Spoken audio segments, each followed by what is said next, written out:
by 2005, I packed up all my stuff and picked up my son, and we moved to Florida for what would have been the first time.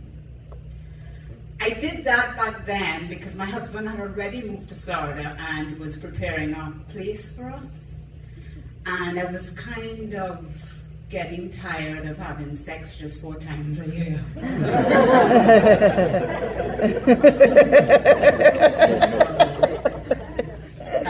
I was ready. My son at the time, Keegan, he was 10 years old. He was not.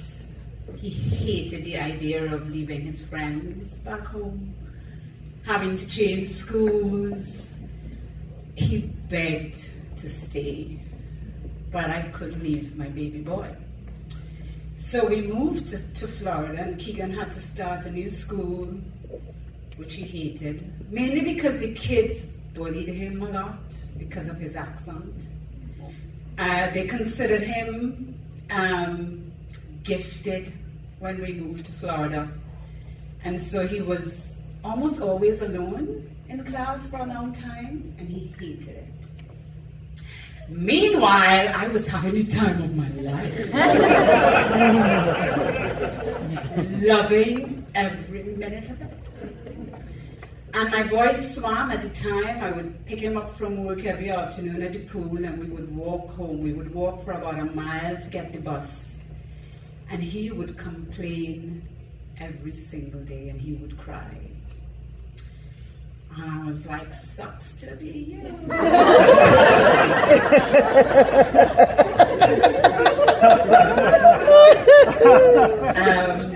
Back then I worked in Miami, and I would have to take the Tri-Rail and the Metro Rail to get to work. And I hated it. But the reward at the end of each day was coming home to my husband and my very sad son. And I remember just thinking, did I do the right thing? You know, my son is 10. I remember being 10. I remember how important friends were. And one day on my train ride home, I sat next to a perfect stranger. And she started just sharing with me. And she was like, you know, I moved to New York. She was also from Trinidad and Tobago, which is where I'm from.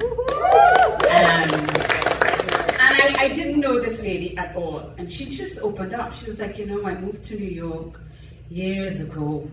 And I took my son to New York City with me, and he hated it. And I was a nurse, and he would be home a lot by himself. And he would beg me to go home, but I had no one home to send him back to. So I kept him in New York with me for years. And today, which was 2005, she said today, my son is 21 years old. He hates me. We do not have a relationship. He turned to drugs. And she's sobbing on it. Now this lady has no idea what I am dealing with. And I remember getting out. I took the train, I took the bus, I went to pick Keegan up from the pool, and as soon as he saw me, he was like, can we just leave this place? And I said, maybe. And I got home that day, and I sat my husband down, and I said, look, Keegan hates this place, and it's beginning to affect him, and it's affected me. I told him the story about the woman on the bus, and I said, look, I couldn't get another husband. But I could never have, like, this is my son, you know, and I feel I have to do right by him. And I was kind of up to my neck with sex too, I wasn't. So in that moment, you know, the beauty with Crossroads is that you have a choice. You can either go forward, you can go left, right, or you can pause. And that night I called my dad and I said, could you call Keegan's school back and tell them that we'll be home? I'm bringing him back. I didn't tell him anything until I put everything together. And then a couple of days later I just announced, I'm like, we're going back home. and you better love and respect me forever. And yeah, I went back home, and my husband joined us back home for some time after, so I guess he too was missing his.